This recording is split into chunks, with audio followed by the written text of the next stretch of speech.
Okay, welcome everybody. Still a few more to join us, but we'll kick off now as it's a few minutes past the start time, So I'll get going. Great to see you all. Particularly welcome to those passengers who have joined us from a time zone with unfriendly hours. Thanks for your commitment. So as well as Australian members here today, we have attendees from the USA and New Zealand. A very warm welcome to today's presenter, Declan Seefeld. Declan is the producer, director, and one of the cast of a new short film made in Brisbane this year, Sherlock Holmes, Memories of Murder. He will talk to us about the themes explored in the film, the inspiration behind it, the writing of the story, and the process of making it. And of course, he'll show it to us, which is what we're all here for. In some recent news, the 2024 Baker Street Irregulars Trust lecture was given earlier this morning, Sydney time, by passenger Matthias Bostrom from Sweden. Matthias had looked at thousands of newspaper mentions of the Baker Street Irregulars to shed light on the impact of the BSI over the 90 years since its formation. One of the newspaper items he highlighted was from Sydney's Daily Telegraph, 16th of November 1946, in which John Holliday had sought out other enthusiasts to form what he called a Holmes Studies Circle.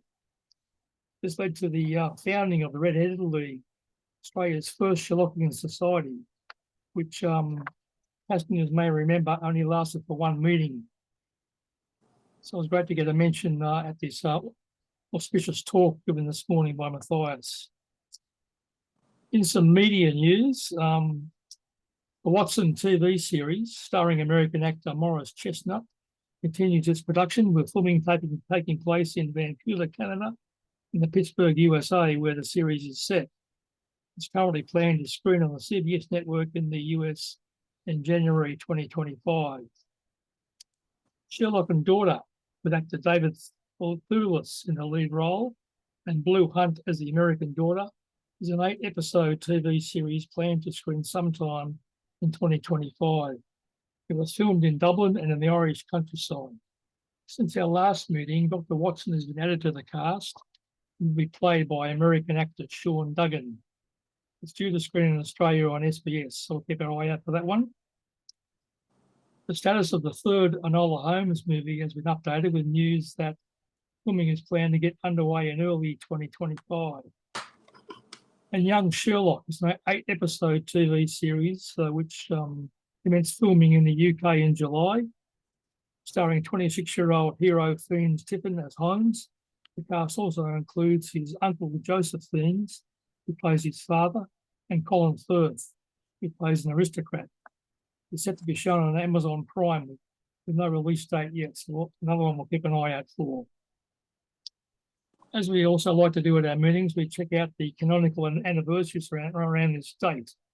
So we find that in the first week of September 1902, Holmes' investigation into the adventure of the illustrious client commenced.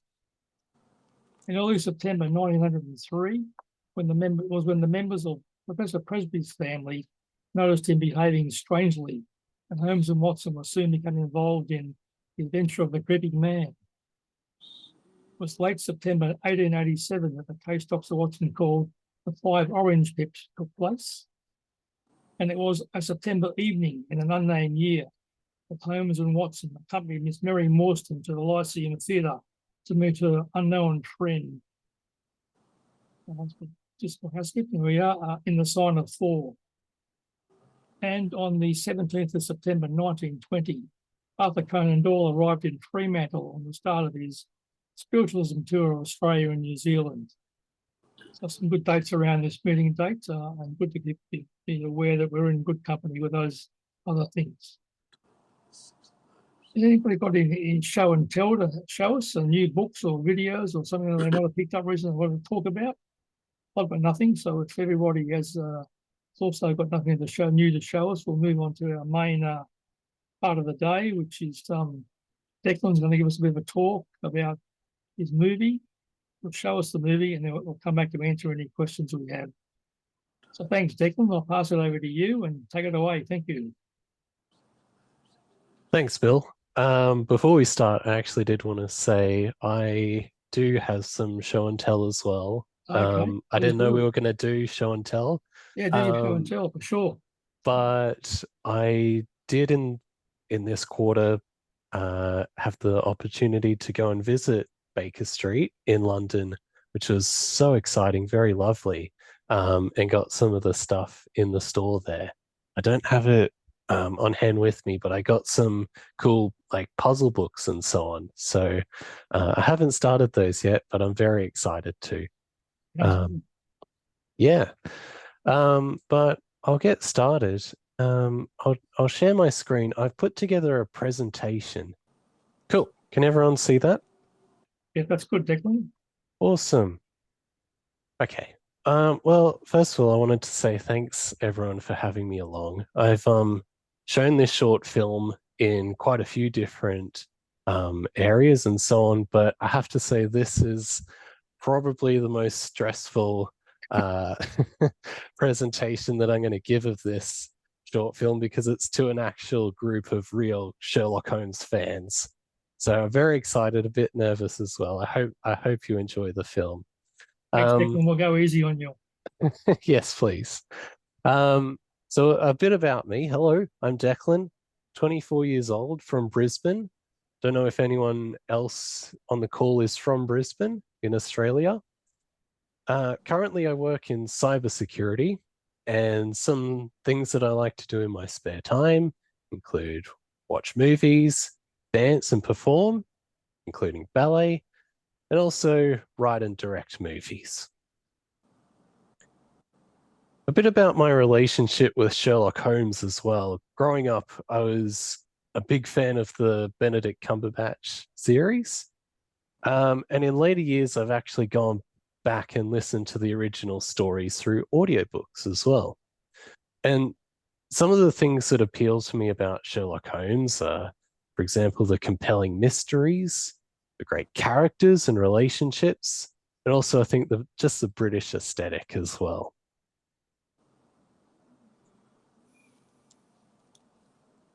Now, all these things contributed to me creating this film about Sherlock Holmes and a little bit about the film before we watch it. So the synopsis of the film, Sherlock Holmes is forced to confront his age and health condition as he struggles to solve the murder of a fellow detective. And some of the themes in this film include things like fame, legacy, and also the importance of self-care. And at its heart, this is really a classic film noir sort of film. In case you're not aware, film noir is a cinematic term which basically means it's got a very cynical attitude. Normally it's very dark, explores the darker side of humanity. And there's a classic image you may see in a film noir film. It's very dark. There's lots of sharp lighting as well. And some of the themes that a film noir film may involve are crime, corruption, moral ambiguity, stuff like that. And some narrative techniques are things like flashbacks, voiceover narration, and complex twist-filled plots. And in the film, you'll see a lot of these elements at play. A bit about the cast as well. So, as I mentioned, in my spare time, I like to do dance and ballet, and that's where I met John. He's got 40 years experience in stage performances, namely ballet and dances, which is where I met him. And with this background, John was able to, well, he was up for a new challenge of coming to the screen and bringing Sherlock to life.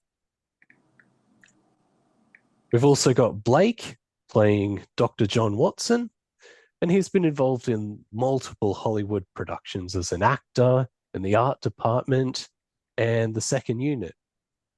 He's a friend of John's, and John sent him the script. He really enjoyed it and said, I'd love to be a part of it. And then rounding out our trilogy of actors, or a trifecta, I guess, is David as well, playing Inspector Lestrade. I'd probably describe him as the world's biggest Sherlock Holmes fan, or at least one that I know. And a lot of the sets that you'll see in the film are actually inside his house, which I think is pretty cool. So, for example, the front door, the 221B door that you'll see, and also all the interior sets are actually inside his house, which is awesome. So there you go. There's kind of the connection between us all. I wrote this script. I sent it to John and said, would you like to make it? He said, yes. Let's get my friend Blake involved. And then Blake was like, yes, I've got the other perfect person for this film. So it's kind of just like a very nice series of connections that brought us all together to make this film. But without further ado, let's get into watching. I hope you enjoy. And afterwards, I've got a bit more of a breakdown in terms of some inspiration, how I wrote the story, and so on. But let's get started.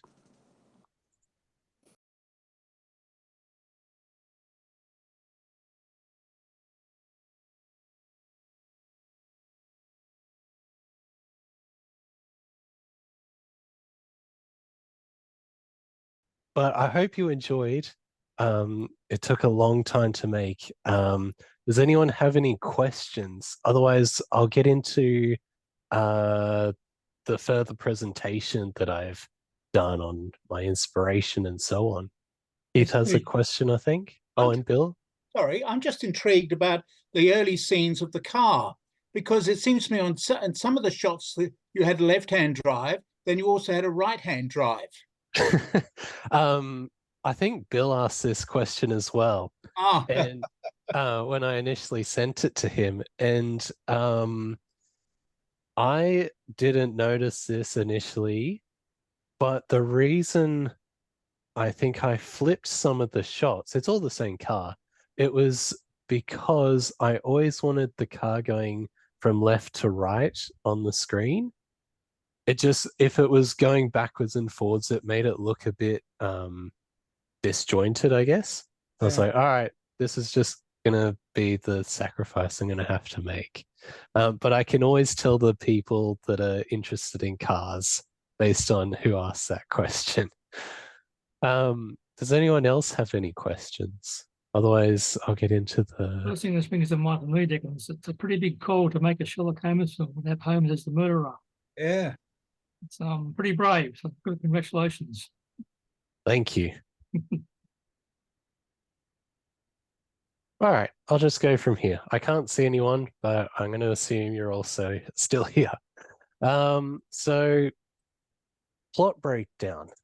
Now that we've all watched it, there's really two key themes that I wanted to touch on, which were the themes of legacy and also health as well. On the theme of legacy, in addition to Sherlock Holmes, I'm quite a big fan of all the Marvel movies. I don't know if anyone else here is, but around 2019, 2020, when I started toying with this idea, superhero movies were at their peak, and they kind of reached their peak with this film called Avengers Endgame. And as you can kind of guess, it was the end. It was the end. It was the end of the story. There was nothing else really to do. All the characters kind of wrapped up their arcs. and their stories. But then after that, they kept going. And you can kind of see there on the graph that I've made, at the very peak with the end of the franchise, Avengers Endgame, they were bringing in the most profit ever. Then in years after that, there was less profit. And something to note with the years 2021, 2022, 2023 was that there are actually a higher amount of movies being released in those years. So I think in each of those final 3 years, there was 4 movies coming out, whereas in 2019, 2018, there was only 2. So there's just less profit per movie. It kind of reached its ultimate end. It kind of got me thinking, should have they just ended? Does it really need to keep going? And also this quote from Jerry Seinfeld, which was, it came about when he was deciding to end his show, Seinfeld. And despite earning $1 million per episode, he decided, no, that's it. We're not going to do any more seasons. And the reason for that is, here's a quote from him here. The most important word in art is proportion. How much? How long is the joke going to be? How long is this series going to be? And my approach is, let's make it too short, which is something you don't usually hear, like with the Marvel movies. They've kept going. And I was really interested to bring this idea to Sherlock Holmes. You know, is he past his expiration date? Is it worth keeping on exploring these different adaptations and so on of Sherlock Holmes? And then the other theme is, of course, on health. And at its core, this is really what the film is about, and the social stigma around men's mental health and physical health in particular, and the reluctance to actually go out and seek help. You know, often a quote that I hear from lots of people is, I'm fine, I don't need the doctor, and so on, when really you do. And also on Alzheimer's, John has quite a history with that, with his dad suffering from the disease, which is very sad. So he was able to channel a lot of the things that he saw in his dad into this film. And he would often get quite angry, John says, in a way that maybe normally he wouldn't be. Just something that he brought to the film, which I didn't really expect. So I think he was a very good choice to play Sherlock in this adaptation. Touching on this as well, I found it quite interesting in recent months that people like Joe Biden, there was a lot of pressure on him to step down and so on because of his health. And I just kept thinking back to this film, and I was like, oh my goodness, it was kind of ahead of its time in a way by, you know, a few months. But yeah. Film inspiration. So I got inspiration for this film from many different areas and different films, but something that I really wanted to highlight was that you'll see that all these films that I drew inspiration from are not Sherlock Holmes films. And I thought that was important because I wanted to bring different elements and aspects that weren't part of Sherlock Holmes to this film to make it feel fresh and exciting and so on. So 2 films in particular that were very important to me were Knives Out and also Shutter Island, because of the subversive nature of them. They had lots of twists and turns. And also movies like The Sixth Sense and The Prestige, 2 other movies that I'd very highly recommend. Sixth Sense is probably the movie that really started me thinking about this idea. I was like, oh, geez. If you've not seen Sixth Sense, I won't spoil it, but there's a big reveal at the end, and it kind of recontextualizes the whole film. And I was like, I'd really like to do something like that, where you can watch a film once and then watch it again and feel a different way. So I feel like if you're going to watch the film that I have done again, you've got a new perspective now. You know that he's suffering, Sherlock is suffering from this disease of dementia. And lots of the scenes, I think, play a bit differently once you know that. Two personal favorites for me are La La Land and Parasite. And so some of the characters actually have names based on characters in these films. And in terms of visual style as well, I got some inspiration from the Batman movie, The Dark Knight, and you can kind of see there, particularly in the interrogation scene, the dark lighting. There's a lamp illuminating the faces. I was like, oh, I want that for my film. So we went out and did something very similar. And then, as I talked about already as well, the superhero movies, you know, and is it better to quit while you're ahead or run yourself into the ground? And you kind of saw that with this movie. You know, they had the high peak in Avengers Endgame, but then they've kind of undone all the hard work and so on that they've done with some of their later movies. Product and equipment. Well, honestly, the main piece of equipment that I used was actually my iPhone. Using the cinematic mode, you can go onto camera, and then there's just a mode called cinematic mode, and it just kind of blurs the background, makes the shots look a bit more cinematic. And I feel like that's something that you probably wouldn't expect just looking at the final product, and it kind of surprises a lot of people, was that we just shot this on a phone. But in addition, we did use two other pieces of equipment. We used a gimbal, which, if you don't know, is kind of a thing that stabilizes the camera. So you can shake your hand around as much as you want, but the camera stays as still as it can. And then also some LED lights, just to light different aspects of their faces, different colors. You may have noticed one of the scenes was very red, for instance, at the end when he's murdering me. So he put some red film over the lights. So in total, we really only spent $1.5 Australian dollars. However, the cost was brought down quite significantly because I already had a phone.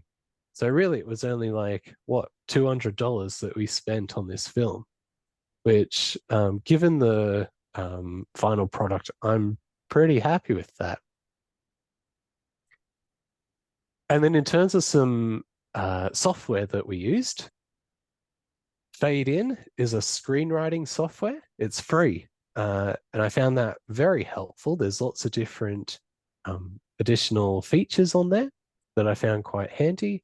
For instance, instead of typing in the whole name the whole time, Sherlock Holmes, you can just type in SH and then it just kind of finishes it off for you. I was like, oh, that's nice.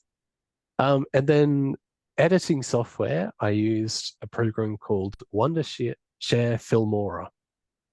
I very highly recommend it if you're looking into doing any video editing, because it's quite cheap and it has a very big range of features that it offers, including lots of CGI aspects. So I was like, oh, cool, I'll use that. Something that Bill asked me to include in this, and fair enough, is actually the story writing. How I wrote the story. First of all, I wanted to start with Sherlock Holmes at his core.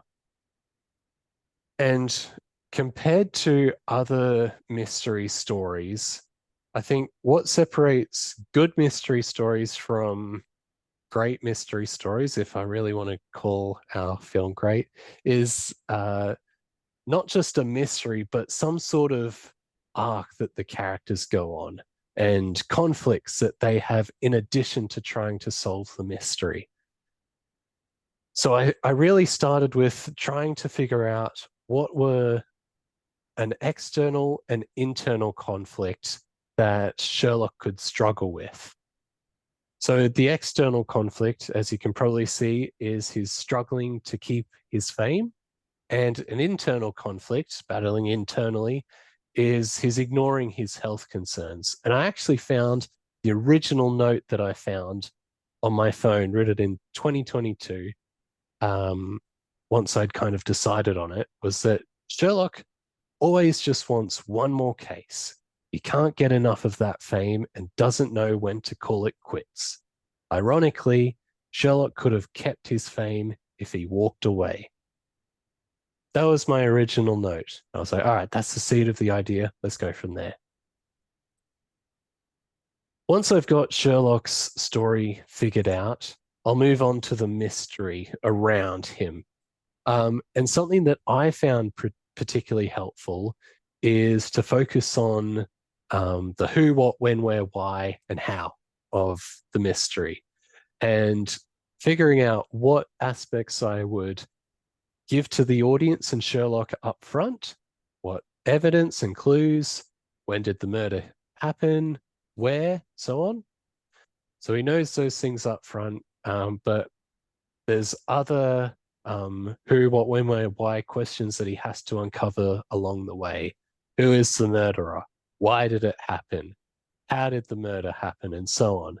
I just wrote a long list of who, what, when, where, why questions just to flesh out the all the answers. Then I worked out which ones I wanted to give straight away to the audience and Sherlock, and which ones are going to be revealed as the story goes on. Once I'd figured that out, I just used the classic kind of structure that a mystery story would follow, a murder mystery.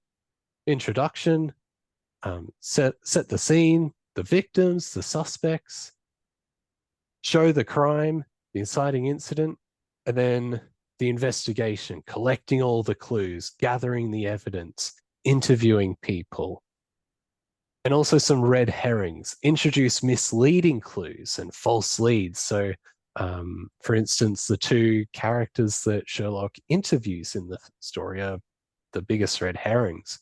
That's what I kind of said to the actors, was like, act as guiltily as you can. Throw the audience off. We don't want them to suspect anyone else but you. And that was probably the part that I focused on the most, was the investigation part of the story. Rising tension, and then the climax. Reveal, the detective explains the deductions and how they solve the case. They reveal the murderer's identity, and then the resolution, the aftermath after the reveal. All the loose ends are tied up, and the characters reflect on the events.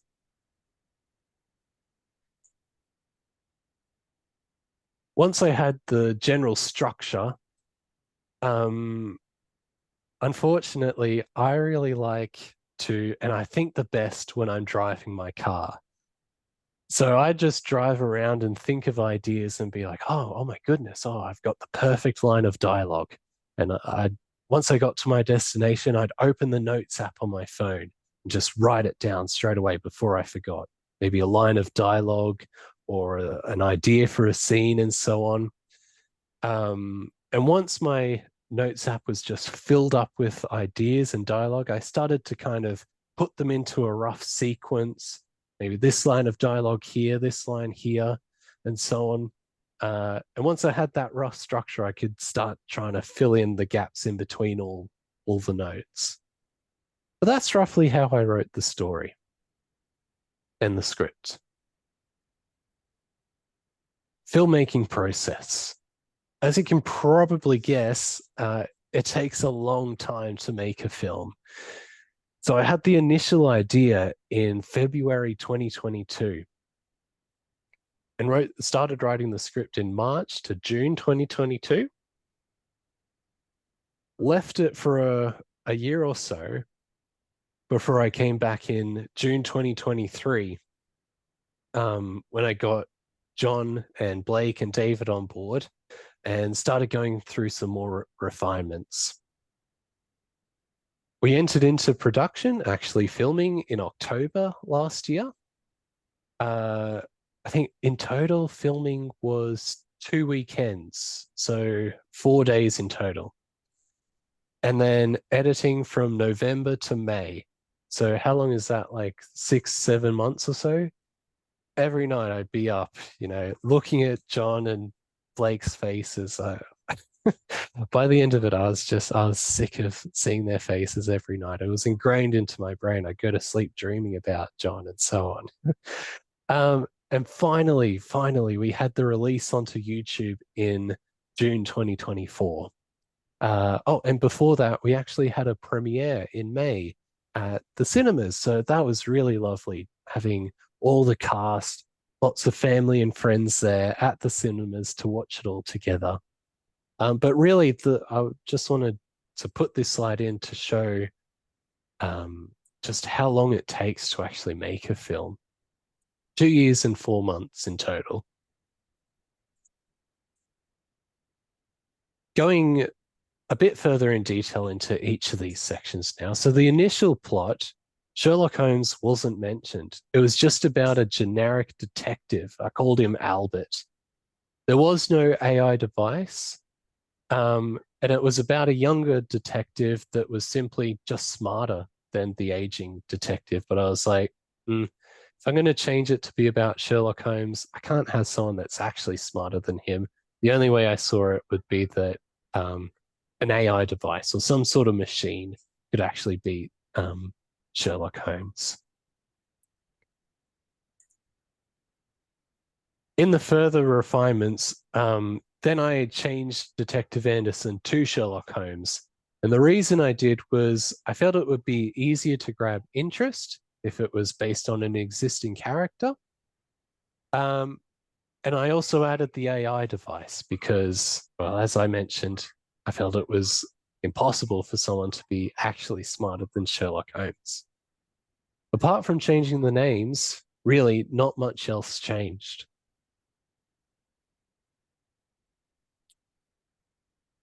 As a bit of fun as well, I put this alternate plot exploration idea in for you all. One idea I had very early on, I just wanted to play around with anything that I could, was having John announce his own retirement at a 70th birthday party to Sherlock's surprise, and then John Watson turned up dead the next day. So Sherlock interviews Mrs. Hudson, Mary Watson, Mycroft, etc. And I like the idea of getting more Sherlock Holmes characters actually in the film, but I decided that ultimately it was going to be too dark because the idea I really wanted to stick with was that Sherlock was revealed as the killer at the end. And I was like, we can't have him kill Watson. It's ridiculous. Filmmaking process. Pre-production. So once we've actually got the script all done, we did a Zoom call, kind of like what we're doing now, and we just did a script read through. We read it from start to end, discussed any key acting decisions and directions for the movie, and we just started to plan out, what we'd do on the day and so on. I think in total, probably spent 2 hours on Zoom. 20 minutes for the read through, and then we just discussed what we were going to do moving forward. Then, as I said, we entered into production very soon after that. And the script didn't change once we started. However, maybe the actors deviated 1 or 2 words from what was written in the script, but that wasn't really a problem for me. I feel like some directors, they may be like, no, what I say, you say it's gospel. But I'm like, no. If you want to say would instead of could, that's okay. There's some key lines where I was like, no, it needs to be this, otherwise it may reveal Sherlock as the killer. But apart from that, it stayed the same. One scene that we didn't get to film though, and it was just cut for time, on the day was, and I would have loved to have this scene, but that's okay, was in between the scene on the park bench and when Edward is first introduced. There was going to be a scene where Edward Parks opens the door, similar to what John does at the Sherlock does at the start, and all the reporters are there for Edward Parks instead of Sherlock Holmes. And really, we just pulled out the key line of dialogue from that scene, which is John Watson saying, "Come for a walk with me, Holmes. There's something we need to discuss."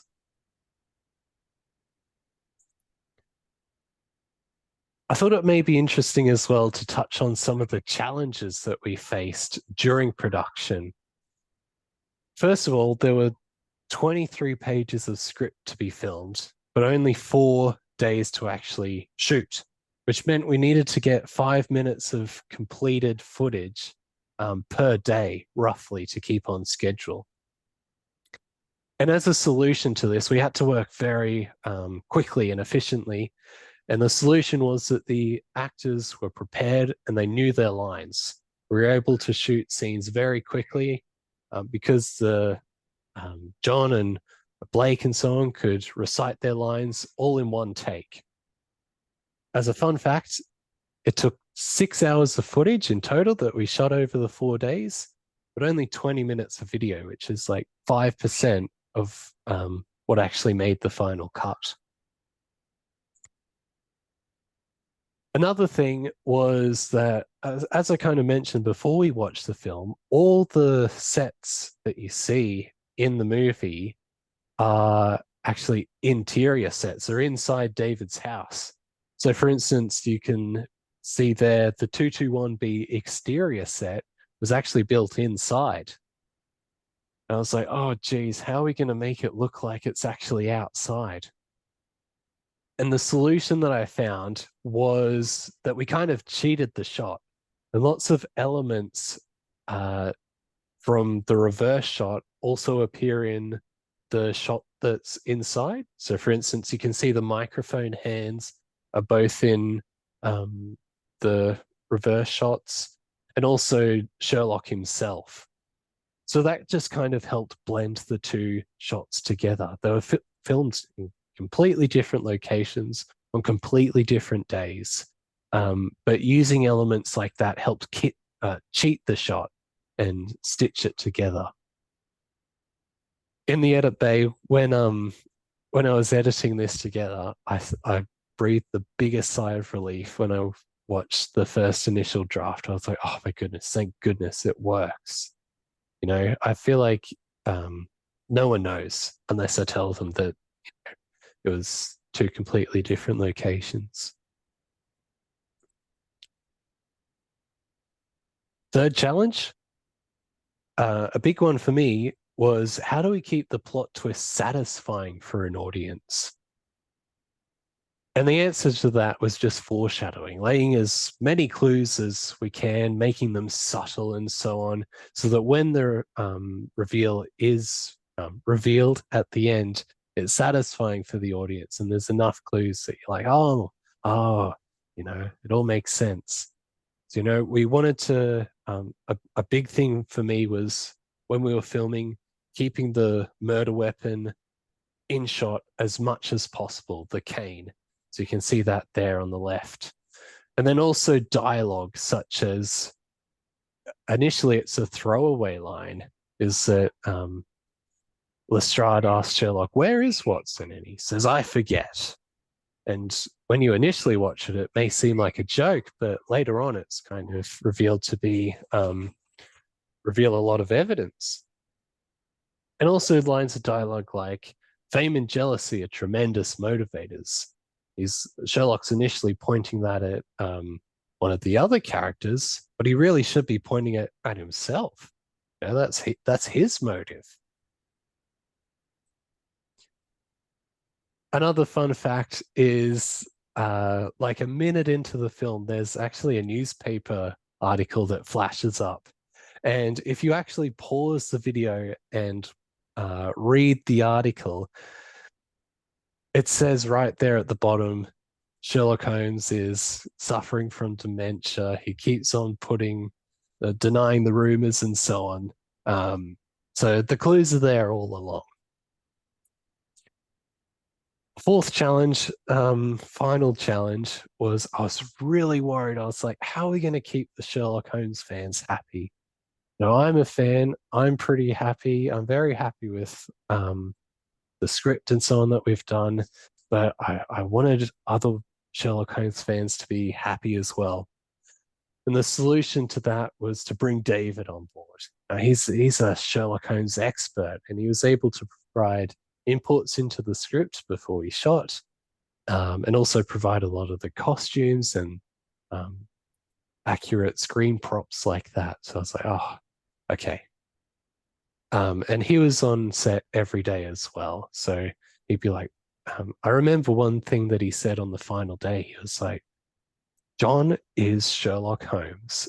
And I just breathed a sigh of relief that he was convinced that we've done Sherlock Holmes justice. Then finally, after 7 months of editing, finally we released onto YouTube. Premiere in May and released onto YouTube. And here's some pictures of us at the premiere. So we had 70 people in total at a sold-out cinema, which was very exciting. And unfortunately, David couldn't make it, but it was a brilliant night. What's next? We're coming to the end now. So we've entered our short film into quite a few different film festivals and so on. The results are yet to be given out. They're given out in late 2024, so they should be coming out relatively soon.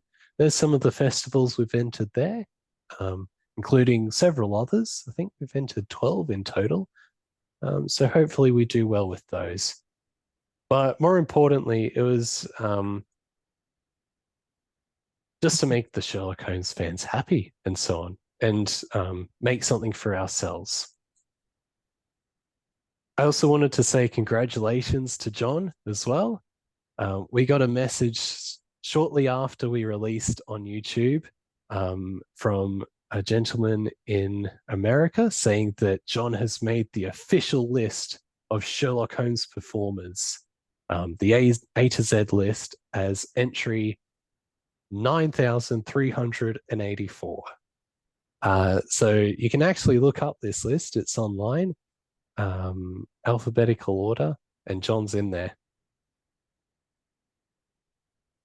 In terms of other feedback and reception, we've actually put our film up on a site called Letterboxd, where fans of the film can write in their reviews and so on. And we've got some very high praise. Things like it's got an amazing plot twist.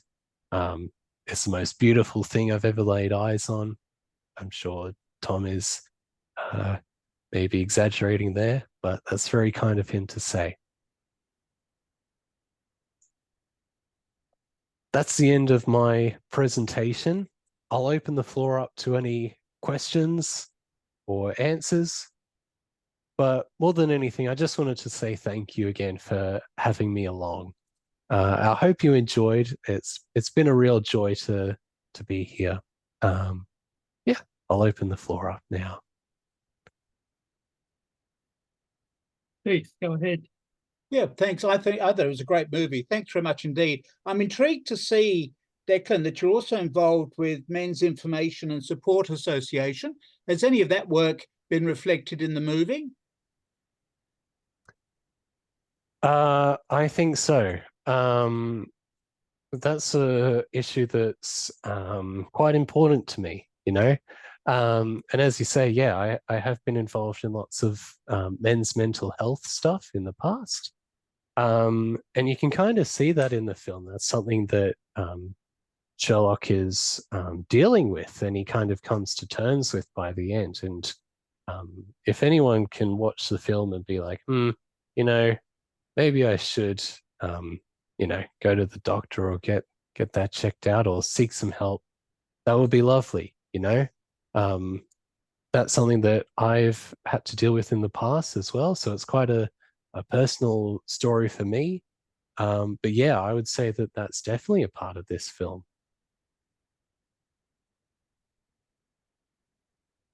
That's great, Declan. I'd like to say congratulations to you and your fellow compatriots on the films. Very well done. Your presentation was superb, as I've told you before. Covered everything about the film that I think we could even think of. And yeah, that's you've done a great job on a small budget, which is fantastic for you. I hope that your reviews on YouTube have been good. And Yes. that you do Thanks, make some Bill. more movies we can watch in the future, because you've got a talent, boy, I'll tell you. Yeah, well, we've already started talking about what we might like to do in the future, John and Blake and David and I, whether we make another Sherlock Holmes film, a sequel to this or something else. Mhm. Who knows? But I'm like, oh my goodness, where would we go with a sequel? You know, there's no shortage of ideas, that's for sure. But if anyone would like to get in contact with me after this, I'm sure Bill can provide my email Definitely. or so on. If there's any other questions or any other projects that you'd like to work on together or anything, I'm open to anything. Please keep in touch and let us know how you're going with those film awards, because we'd love to publicise that. If there's some good news in that regard. I will. What's your target audience, Declan? Sorry, sorry to butt in just the end. Then, Bill, is that all right? Yeah, sure. Go ahead, Bill. Yeah. Ultimately, I mean, maybe kind of selfishly, I made it for me, right? Like I wanted to make myself happy more than anyone. And I feel like if you can make yourself happy, other people will be happy with the film as well. But also, I kind of wanted to make it for Sherlock Holmes fans and bring something new and exciting to the genre. You know, I had this idea of this plot twist. What if Sherlock is uncovering this mystery, but it's actually himself this whole time? And that was really the idea that I was like, I want to bring that to Sherlock Holmes and all the fans. One in Alzheimer's, one of the main issues is lack of insight, and I think that's what you're demonstrating that he doesn't have. So you could use that to get messages across as well, that people don't recognise what's going on. Yeah. Themselves. Yeah. Great. Great. Thank you, Paul. Thanks, Paul. Anybody else got any questions for Declan? Well, I think your presentation answered everything, mate. That's wonderful. Awesome. Thank you very much again. It's been a really entertaining afternoon. Oh, good. Everybody loved it, and it's certainly give it a good write-up in our journal. Good. I'm glad. All right. Thanks, everybody. Good to see you all again, and I hope you enjoyed the afternoon. Well, as I mentioned, this will be going up on our own YouTube channel. I'll let you all know when it's available to review if you need to watch it again, or just pass on to somebody else. So thanks, everybody, and we'll see you again. Thanks, Bill. Thanks, now. everyone. Bye.